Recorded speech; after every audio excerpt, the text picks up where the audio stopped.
Buenos días, tengan todos este día domingo, hermoso domingo, eh, un día creado especialmente por Dios para nosotros y hay que disfrutarlo. Hoy es día de adorarlo también, así es que vamos a proceder a hacerlo. Primer domingo del mes de febrero y pues ahora sí que nos da gusto estar nuevamente juntos, eh, deseándonos lo mejor y viéndonos, aunque sea con este medio, y bueno, dar gracias a Dios por todo lo que tenemos. Y para este día tenemos preparado este sermón que lleva por título, lo más importante es,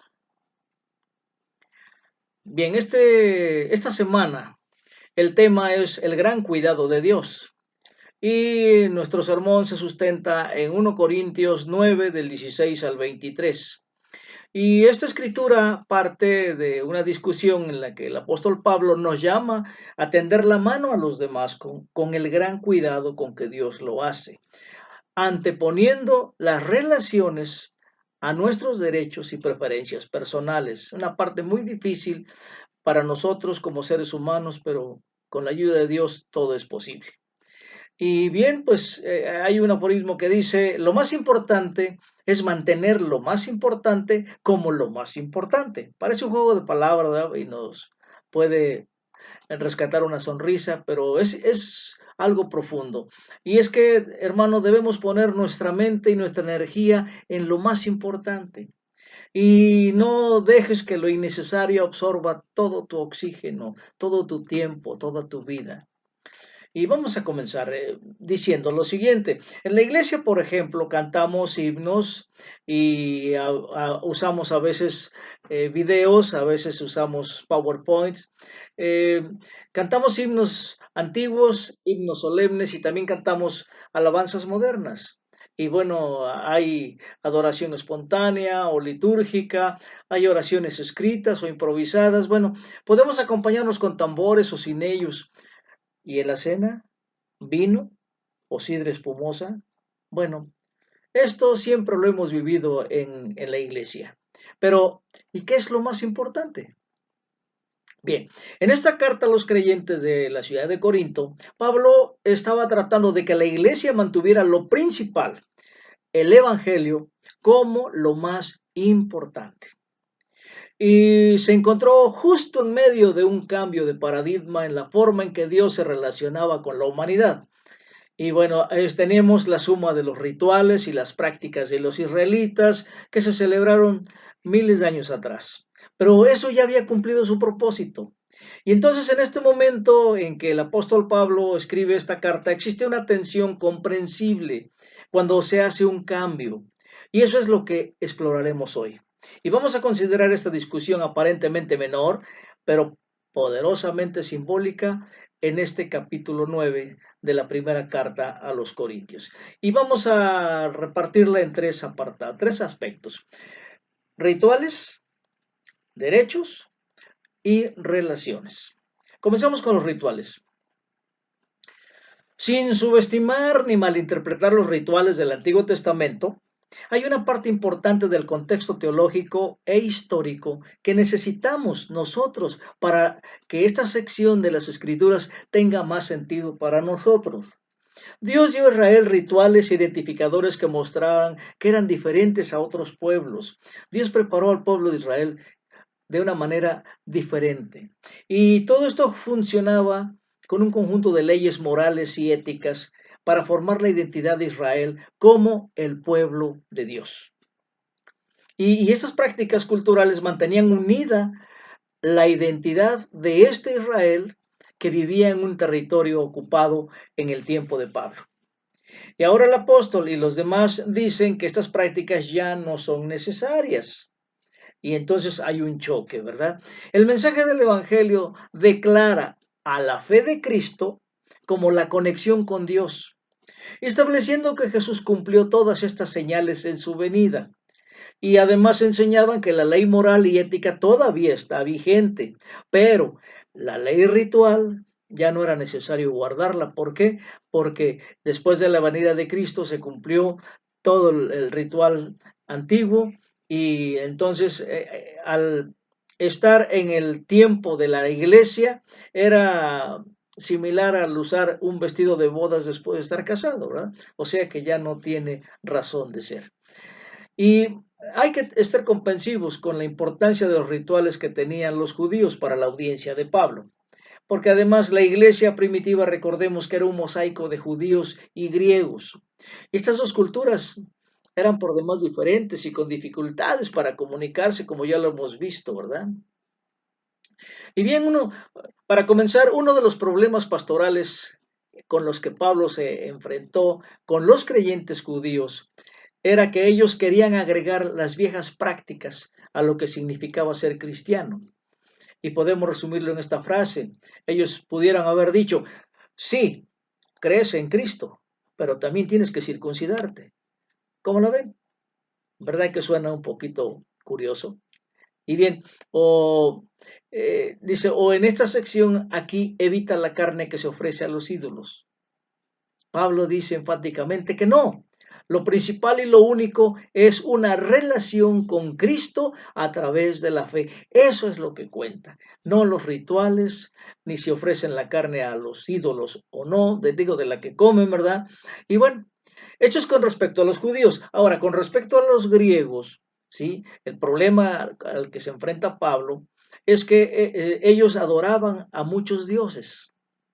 Y cuando llega Cristo, ellos están listos para darle a Jesús un lugar en uno de sus estantes, en uno de sus nichos, ¿verdad? De adoración. Y a lo que Pablo dice, no despejen el estante, ¿verdad? Jesús debería ser el único que es adorado, o más bien debe ser el único que es adorado. Y bien, la cultura romana también tenía una ética sexual muy liberal en comparación con los judíos y cristianos. Pero Pablo los animó a vivir su nueva identidad por el poder del Espíritu en una sexualidad sana y pura. Y bien, todas esas intensas presiones operaban en la ciudad de Corinto, una ciudad portuaria de varias culturas diferentes, con un apurado ritmo de vida, una gran ciudad, una ciudad cosmopolita, muy importante. Y bien, el punto crucial de la carta se refiere a lo que ya estábamos diciendo, a una práctica común en esa cultura de comer alimentos ofrecidos a los ídolos. Y es que la práctica habitual era comer en el templo como acto de adoración a los dioses paganos. Los que lo hacían quemaban parte de su comida frente al ídolo como una ofrenda y el resto lo comían en su presencia como muestra de adoración y lealtad. Pero siempre había demasiada carne. Y esto entonces se convierte en una fuente de ingresos para los sacerdotes. ¿Por qué? Pues porque vendían la carne restante a la comunidad y eso era lo que los judíos estaban tratando de evitar. ¿Por qué? Porque ya era una carne ofrecida a los ídolos. ¿Cómo va a ser eso, verdad? Y es una situación bastante difícil. Los judíos evitaban la comida ofrecida a los ídolos y esto pues era su marca de identidad, como ya lo sabemos. Pero Pablo les dice que esas cosas ya no son importantes. El ídolo no tiene poder, ni siquiera existencia, y la carne es simplemente carne. Y este mensaje reiterado de Pablo es lo que el pueblo de Dios ahora es el que se fundamenta en Cristo.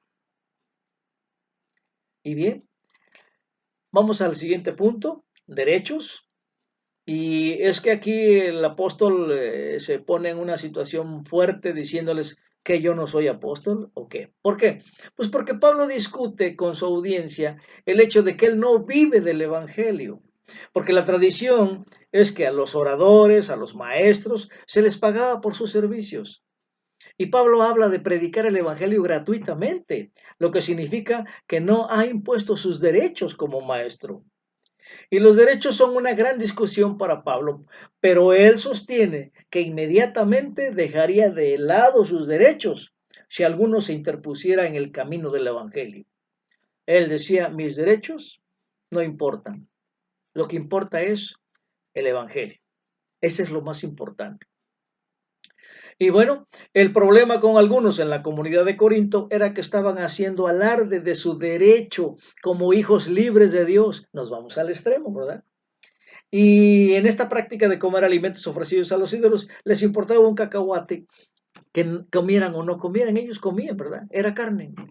Pero en su alegría por estar libres de las viejas restricciones, estaban imponiendo sus derechos de una manera que lastimaba a la comunidad. Y, y es que la ciudad de Corinto estaba obsesionada con ser la más espiritual y la más conocedora, hasta el punto de que la comunidad se dividió. Y la carta de Pablo comienza parodiando sus divisiones, porque vamos a leer en 1 Corintios 1 del 12 al 13 que dice lo siguiente, verso 12. Me refiero a que unos dicen, yo sigo a Pablo, otros afirman, yo a Apolos, y otros, yo a Cefas, y otros, yo a Cristo. Verso 13. ¿Cómo? ¿Está dividido Cristo? ¿Acaso Pablo fue crucificado por ustedes? ¿O es que fueron bautizados en el nombre de Pablo? Aquí el apóstol es tajante y bueno, él expone sus razones y ya sean nuevos creyentes grecorromanos que hacen alarde de su libertad o creyentes judíos que se aferran al pasado, el problema era que ya habían causado una división tremenda. Y Pablo dice que ese es el problema principal y la forma de solucionarlo es lo principal, ¿qué es lo importante? El Evangelio. Bueno, al estar desarrollando su carta, llega al último versículo de 1 Corintios 12, 31, que les dice, y ahora les voy a mostrar un camino más excelente. ¿Por qué? Porque ese camino más excelente era el que les iba a mostrar a la audiencia lo que es más importante, la forma de solucionar el problema de las divisiones. Y sabemos que después del versículo 31 sigue el capítulo 13, y el capítulo 13 lo conocemos como el capítulo del amor. Y bueno, este es un breve ensayo sobre el amor. El tercer punto, relaciones, que siento que es el más importante que veamos porque Dios así nos lo muestra. Vamos a leer en 1 Corintios 9 del 19 al 22 que dice lo siguiente, verso 19. Aunque soy libre respecto a todos, de todos me he hecho esclavo para ganar a tantos como sea posible. Entre los judíos me volví judío, a fin de ganarlos a ellos. Entre los que viven bajo la ley me volví como los que están sometidos a ella. Pero aclara el apóstol, aunque yo mismo no vivo bajo la ley, a fin de ganar a estos. 21. Entre los que no tienen la ley me volví como los que están sin ley. Y aclara, aunque no estoy libre de la ley de Dios, sino comprometido con la ley de Cristo, a fin de ganar a los que están sin ley. Entre los débiles me hice débil, a fin de ganar a los débiles. Me hice de todo para todos, a fin de salvar a algunos por todos los medios posibles. Vemos que el apóstol es claro aquí, ¿eh? Pero hay un problema en la iglesia con los cristianos que comen alimentos ofrecidos a los ídolos, porque algunos quieren aferrarse a la tradición y otros piensan que tienen un punto en el que lo que significa la libertad cristiana. Y Pablo dice, ambos están equivocados. En primer lugar, comer alimentos ofrecidos a los ídolos es irrelevante. Y así como tener cuidado al practicar su libertad de este requisito cultural ya obsoleto. Pablo da un ejemplo.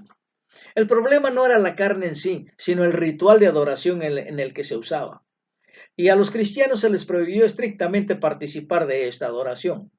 Entonces, si estás comiendo dicha carne alrededor de creyentes que son sólidamente fuertes en su fe, está bien.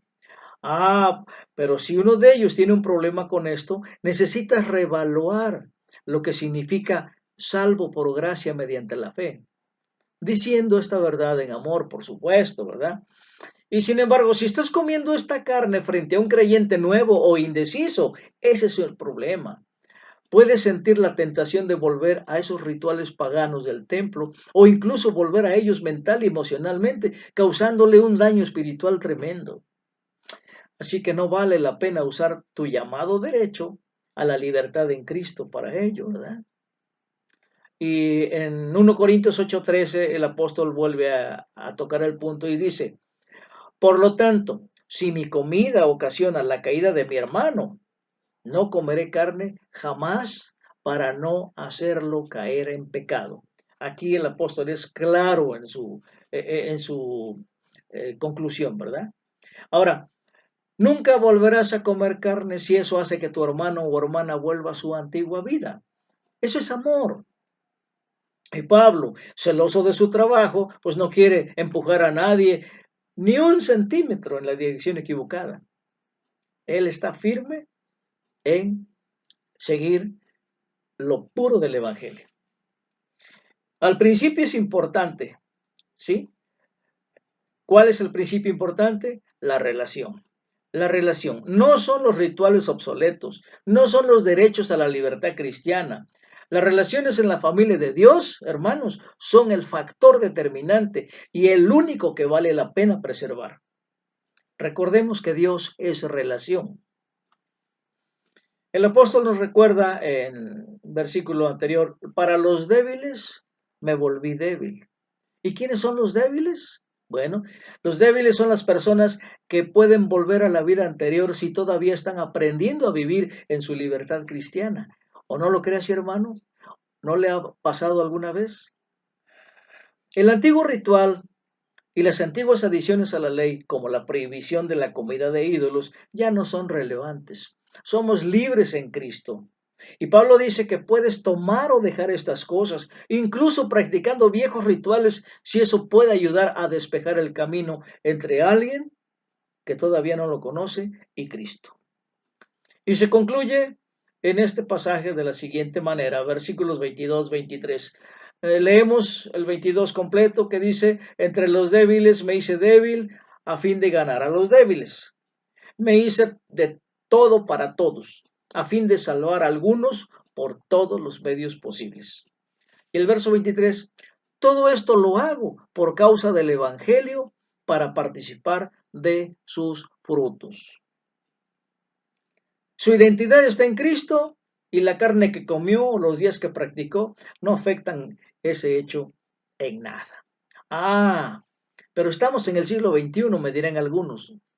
Y en las naciones occidentales, pues es raro que nos encontremos con el problema de comer carne ofrecida a los ídolos, ¿verdad? Pero el principio se manifiesta. Por eso el Espíritu Santo permitió que se quedara este pasaje ahí en las Escrituras para nuestra enseñanza.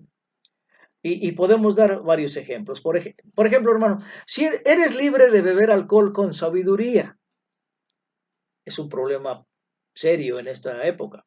Y no es cuestión teológica. Pero si una persona se une a tu mesa y solo lleva una semana sobria, deberías tomar tu cerveza en otro momento, ¿verdad? Porque hay personas que están sufriendo por dejar el alcoholismo. Y instituciones como Alcohólicos Anónimos u otras nos ayudan bastante, ¿verdad? O los ayudan bastante a ellos. Y entonces hay personas que celebran el ir día tras día avanzando en no tomar licor, ir sanando física y espiritualmente. Bueno, y si invitamos a una persona de estas, ¿verdad? Que está en ese proceso de regeneración y nos sentamos a la mesa y ponemos nuestra botella, imagínense, eso no es amor para nuestro hermano. Así que tu relación con esa persona y su relación con Dios es más importante que tu elección de bebida en ese momento. Siempre es una buena idea evitar el alcohol, a menos que ya sepas que la otra persona está de acuerdo con él. ¿Amén? Otro ejemplo. Si un nuevo creyente te acompaña, es mejor apagar la radio y unirse a una conversación, ¿verdad? Tu música puede traerle recuerdos de situaciones dolorosas por ejemplo, la salud espiritual de tu hermano es más importante que tu derecho a elegir un género musical.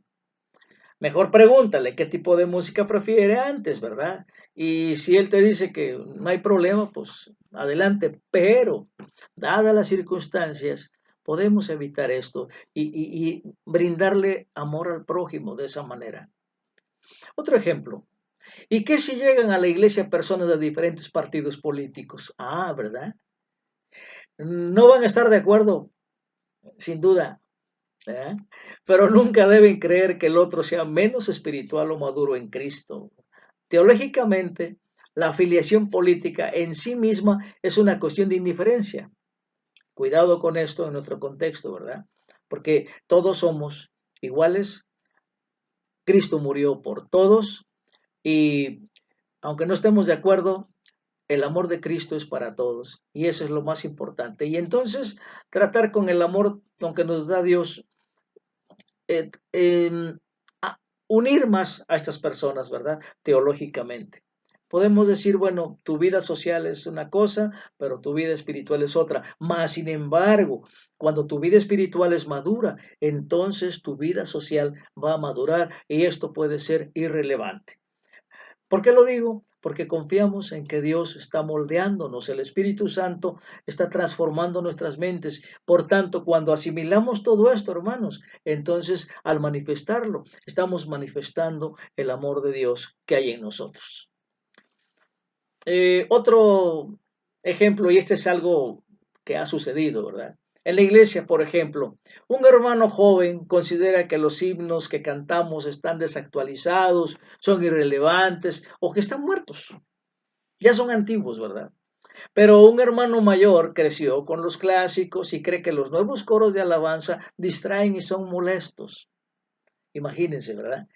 Y bueno, ¿qué podría hacerse? ¿Qué podría hacerse? Bueno, un servicio mixto de adoración y ayudaría a que gradualmente se lleguen a apreciar, incluso que se adore con ellos en las elecciones musicales de los demás. El estilo musical de las alabanzas no importa más que la relación entre estos hermanos. Y les damos lugar a todos, ¿verdad? ¿O no lo crees, hermano? Muy bien.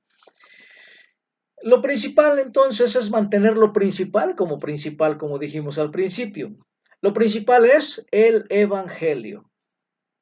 Lo principal es el amor sobrenatural entre hermanos y hermanas. Y si bien el punto de Pablo en su escritura de para que pudiera ganar a alguno, nunca puso en peligro el Evangelio. ¿Por qué? Porque él se hizo judío sabiendo que los rituales judíos ya se habían cumplido en Cristo. Sin embargo, lo hizo para ganar a los judíos. Pero al ganarlos, tenía que encauzarlos a lo que el Evangelio nos está diciendo. La libertad en Cristo, el perdón de Cristo, el amor de Cristo y todo esto, ¿verdad? Y entonces él no dice que prediquemos lo que otros quieran escuchar o pasar de la gracia a enfocarse en la ley, no. Su punto es comenzar conociendo a las personas en el lugar donde se encuentran para llevarlas adelante a una relación con Jesús. Y no se nos olvide que Jesús vino y nos encontró en lo más sucio de nuestra vida espiritualmente hablando. Y bien, por ejemplo, hay una cita antigua en la historia de los Estados Unidos que dice, y se aplica a todo mundo, mi derecho a mover mi puño termina donde comienza la nariz de la otra persona. O otra forma de explicarlo es, mi libertad termina donde comienza la libertad de la otra persona. Bien. Entonces, si hermano, si tu libertad en Cristo le está causando daño espiritual a un hermano o hermana, entonces no vale la pena. Y por otro lado, si haces lo que te funciona espiritualmente, con música cristiana, abstinencia de alcohol, etcétera, esto sería una prueba de fuego para la fe de otra persona que está saliendo de ello, entonces también has perdido el punto. Hermanos, es una tarea difícil para nosotros, porque a nuestros cerebros etiquetadores no les gusta. Pero esto es lo que a lo que Dios nos ha llamado a hacer, ¿verdad? No se nos olvide que Dios nos dice, no excluyas a tu hermano o hermana y tampoco los hagas tropezar. Cuánto amor. Así que mantengamos lo principal como lo principal. ¿Y qué es lo principal? ¿Qué es lo más importante? El Evangelio y el amor de Dios. Demos gracias. Padre eterno, te damos gracias por la hermosa lección que nos has dado hoy. Gracias por amarnos como nos amas siempre. Gracias porque nos abres los ojos a ver situaciones que pudiéramos hacer y sin darnos cuenta causar daño a nuestros hermanos. Ábrenos esos ojos para verlo. Danos sabiduría, que tu Espíritu Santo nos vaya moldeando a ser como tú, Señor, para amar a nuestros semejantes y llevarlos a ti, Señor.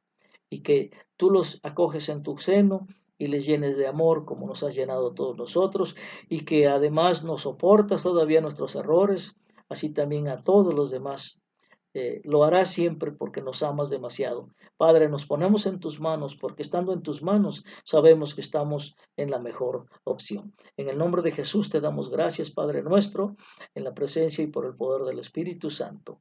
Amén.